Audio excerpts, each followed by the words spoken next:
Hello friends, welcome to my channel. இன்றைக்கி நம்ம வீடியோவில் என்ன பார்க்க போகிறோன்னா, சூப்பரான ஒரு நண்டு கிரேவி தாங்க கிராமத்து ஸ்டைலில் பார்க்க போகிறோம். நண்டு ஃப்ரெஷ்ஷாக வாங்கியாச்சு, கடல்லேருந்து வந்து வலையில் வரும் பார்த்திங்களா, வந்ததுக்கப்புறம் வாங்கின நண்டு. மேலே இருக்க நண்டு எல்லாமே அம்மா வீட்டுக்கு, கீழே இருக்கிற நண்டு எனக்கு. அம்மாவுக்கு உடம்புக்கு முடியலைங்கவும் நண்டை நானே வாங்கி எடுத்துகிட்டு வந்துட்டேன். நம்ம சுத்தம் பண்ணி கொடுத்துர்லான்னு சொல்லிவிட்டு இதை க்ளீன் பண்ணி எடுத்துக்கொண்டு கொடுக்கணுங்க. அதுக்கப்புறம் பார்த்திங்கன்னா, இது கூடவே 2 பீக்கங்காயும் எலுமிச்சம்பழமும் வாங்கிட்டு வந்திருக்கேன். இதெல்லாம் வச்சு இன்றைக்கி மதியானம் சாப்பாடு ரெடி பண்ண போகிறேங்க. எப்படி செய்யலான்னு பார்க்கலாம் வாங்க. இந்த கிரேவி செய்ய என்னென்ன பொருள் எடுத்து வச்சுருக்கேன்னு பார்த்தீங்கன்னா, 3 வெங்காயம், பல்லாரி வெங்காயம் மீடியம் சைஸில் எடுத்து வச்சுருக்கேன். அது கூடவே பழுத்த தக்காளி பழம் 3 பழம் எடுத்து வச்சுருக்கேன். அது கூட பூண்டும் மிளகும் தட்டி எடுத்து வச்சுருக்கேன், அம்மியில் தட்டி எடுத்து வச்சுருக்கேங்க. அதுக்கப்புறம் பார்த்திங்கனாக்கா கருவேப்பிலையும் கொத்தமல்லி இலையும் தேவைக்கேற்ப எடுத்து வச்சுருக்கேன்.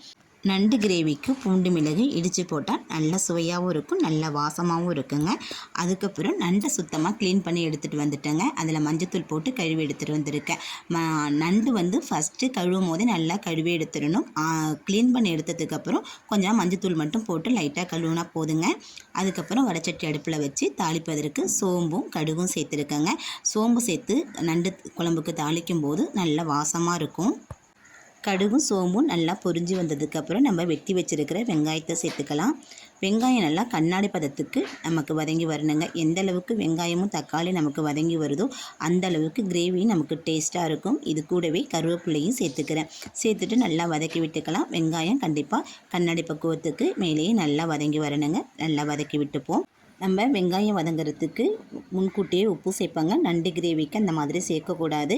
ஏன்னா நண்டு கிரேவியில் உப்பு ஃபஸ்ட்டே சேர்த்தோம்னா ரொம்ப கடுத்த மாதிரி ஆகிடுங்க.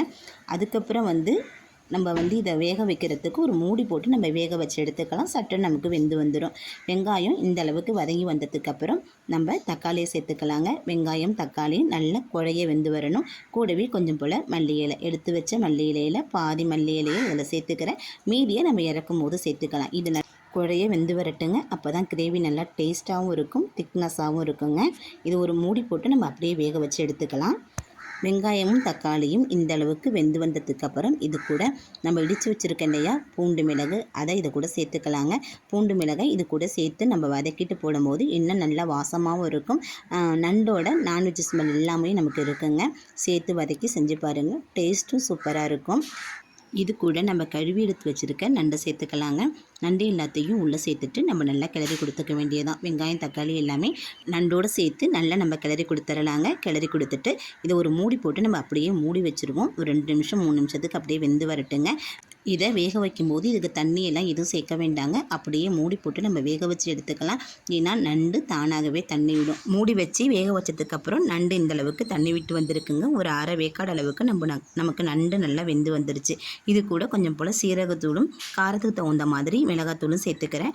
அது கூடவே குழம்பு மிளகாத்தூள் தேவைக்கேற்ப சேர்த்துக்கிறேங்க. குழம்பு மிளகாத்தூளில் மல்லி, மிளகு, சீரகம், சோம்பு எல்லாமே சேர்ந்துருக்கிறதுனால நான் தேவைக்கேற்ப அதை சேர்த்துக்கிறேன். நீங்கள் தனித்தனியாகவும் கூட உங்களுக்கு தேவைக்கேற்ப சேர்த்துக்குங்க. சேர்த்துட்டு இதை நல்லா கிளறி விட்டுறலாங்க. கிளறி கொடுத்துட்டு இதையும் ஒரு மூடி போட்டு நம்ம அப்படியே மூடி வச்சிட வேண்டியதான். இந்த இடத்துல உங்களுக்கு நண்டு பெரட்னாப்பில் வேணும், கிரேவியாக வேண்டாம், வறுத்தாப்பில் வேணும்னாக்கா நீங்கள் சும்மா தண்ணியை கையால் தொளிச்சு விட்டால் போதுங்க. தொளிச்சு விட்டு மூடி வச்சிங்கனாலே நண்டில் இருக்க தண்ணியோடு சேர்த்து நமக்கு நல்லா ட்ரையாக நண்டு வறுவல் கிடைக்குங்க. இல்லை நமக்கு சாப்பாட்டில் பிசைஞ்சு சாப்பிட்றாப்புல வேணும், தொக்காட்டம் வேணும் அப்படின்னா நமக்கு கொஞ்சமாக தண்ணியை சேர்த்து இதோட கலந்து விட்டு மூடி வச்சுருங்க. அதிகமாக தண்ணி சேர்க்காதீங்க, குழம்பு போல் தரன்னு ஆகிடும். கொஞ்சமாக தண்ணியை ஊற்றி கிளறி விட்டு ஒரு மூடி போட்டு மூடி வச்சுருங்க. ஒரு 5 நிமிஷத்துக்கு அது அப்படியே கொதித்து வரட்டும். மசாலா எல்லாமே நண்டில் சார்ந்திருக்கும். இது வரைக்குமே நண்டில் உப்பு சேர்க்கலைங்க. இதுக்கப்புறம் தான் நான் உப்பு சேர்க்க போகிறேன். நம்ம பாட்டியும் ஆத்தாலாம் குழம்பு வைக்கும் போது பார்த்தீங்கன்னா நண்டுக்கு எப்போவுமே முன்கூட்டியே உப்பு போட மாட்டாங்கங்க. ஏன்னு கேட்டிங்கன்னா நண்டு குழம்புல முன்கூட்டியே உப்பு போட்டுட்டால் குழம்பு கடுத்த தன்மையாக இருக்கும், அதோட சுவையே மாறி போயிடுங்க. அதனால தான் குழம்பு இறக்க போகிற சமயத்தில் நண்டு குழம்புக்கு உப்பு போடுவாங்க. நீங்களுமே நண்டு குழம்பு இறக்க போகிற பக்குவத்தில் உப்பு போட்டு இறக்கி வச்சு பாருங்கள், டேஸ்ட்டு சூப்பராக இருக்கும். நண்டோட மனமும் சுவையும் மாறாமல் இருக்கும். இது கூட இன்னொன்று என்ன சேர்த்துருக்கேன்னு பார்த்தீங்கன்னா, கொஞ்சம் போல் புளி தண்ணி கரைச்சி வடிகட்டி கொஞ்சமாக சேர்த்துருக்காங்க. இந்த புளி தண்ணியை சேர்க்கும்போது நான்வெஜ் ஸ்மெல் நண்டுலேருந்து நமக்கு இருக்காதுங்க. டேஸ்ட்டும் சூப்பராக இருக்கும். அந்த உப்பு காரம் எல்லாமே தூக்கி கொடுக்கும் இந்த புளிப்பு தன்மைக்கு. நீங்களும் இதே மாதிரி ட்ரை பண்ணுங்கள். இப்படி கிளறி கொடுத்துட்டு மீடியம் ஃப்ளேமில் வச்சு 2 நிமிஷம் மூடி போட்டு நம்ம அப்படியே விட்டுறலாம். இது கூட கொஞ்சம் போல் மல்லியில் மட்டும் தூவிக்கிட்டு 2 நிமிஷம் மட்டும் இது கொதிச்சா போதுங்க. மூடி வச்சு நம்ம இறக்கிட வேண்டியதான். அதுக்கு மேலே கொதிக்க விட்டுறாதீங்க. நண்டு குழம்பு கடுத்த தன்மையாக போயிடும். நீங்கள் இதுக்கு முன்னாடி உப்பு சேர்க்கறதுக்கு முன்னாடி 2 கத்திரிக்காய் துண்டை சேர்த்துட்டாலும் இன்னும் சூப்பராக இருக்கும் கிரேவி. எங்ககிட்ட கத்திரிக்காய் இல்லைங்க, அதனால் இன்றைக்கி நான் சேர்க்கலை. சேர்த்து செஞ்சு பாருங்கள், டேஸ்ட்டு செமையாக இருக்கும். அவ்வளோதாங்க, நமக்கு காரசாரமான சுவையான சூப்பரான நண்டு கிரேவி ரெடி ஆகிடுச்சு. நீங்களும் கண்டிப்பாக ட்ரை பண்ணி பாருங்கள். பார்த்துட்டு எப்படி வந்துச்சுன்னு உங்கள் ஃபீட்பேக்கை என் கூட ஷேர் பண்ணிக்கோங்க. நான் செஞ்ச நண்டு கிரேவி உங்களுக்கு பிடிச்சிருந்துச்சுன்னா என் சேனலுக்கு ஒரு லைக் கொடுங்க. மறக்காமல் என்னுடைய சேனலை சப்ஸ்கிரைப் பண்ணி சப்போர்ட் பண்ணுங்கள். என்னுடைய குறைநிறைகளை கமெண்ட் பாக்ஸில் சொல்லுங்கள். நன்றி.